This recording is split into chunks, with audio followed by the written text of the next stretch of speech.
শ্রীকৃষ্ণের নৌকাবিলাস লীলা দেহতত্ত্বের এক গোপন রহস্য। এই বিশ্ব সংসার এক সাগর, আর আমাদের দেহ এক নৌকা, যার মাঝি স্বয়ং শ্রীকৃষ্ণ। যমুনার নদীঘাটে গোপীরা এসে বলে, হে নাবিক, আমাদের পার করে দাও। নাবিক ছদ্মবেশী শ্রীকৃষ্ণ বলেন, এই নৌকা সহজে চলে না, বিশ্বাস আর ভক্তি দিতে হবে। এখানে গোপীরা শুধু বৃন্দাবনের নারী নন, তারা মানুষের মন ও ইন্দ্রিয়ের প্রতীক। মানব দেহ এক নৌকার মতো। এখানে 5টি ইন্দ্রিয় হলো যাত্রী, মন হলো দিশাহীন বাতাস। যদি মাঝি না থাকে, নৌকা ডুবে যায় এই সংসার সাগরে। শ্রীকৃষ্ণ চালায় নৌকা।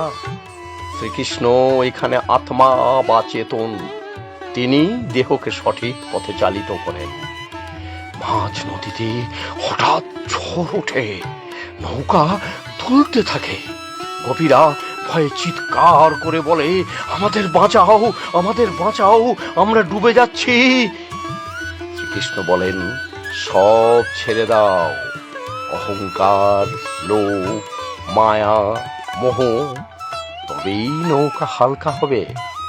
দেহতত্ত্ব বলে, যতক্ষণ না মানুষ নিজের অহং ত্যাগ করে, ততক্ষণ মুক্তি সম্ভব নয়। যেই গোপীরা আত্মসমর্পণ করে বলে, আমরা তোমার, আমাদের পথ দেখাও, ঝড় থেমে যায়, নদী শান্ত। যখন মন সম্পূর্ণভাবে ঈশ্বরের কাছে আত্মসমর্পণ করে, তখনই জীবনে ফিরে আসে প্রকৃত শান্তি। নৌকা নিরাপদে তীরে পৌঁছায়। শ্রীকৃষ্ণ বলেন, দেখলে, ভক্তি থাকলে পথ নিজেই তৈরি হয়। এটাই নৌকাবিলাস লীলার গভীর রহস্য। দেহ, মন ও আত্মার মহামিলন। এই দেহ নৌকা, এই জীবন নদী, আর মাঝি যদি স্বয়ং শ্রীকৃষ্ণ হন, তবে গন্তব্য নিশ্চিত মুক্তি।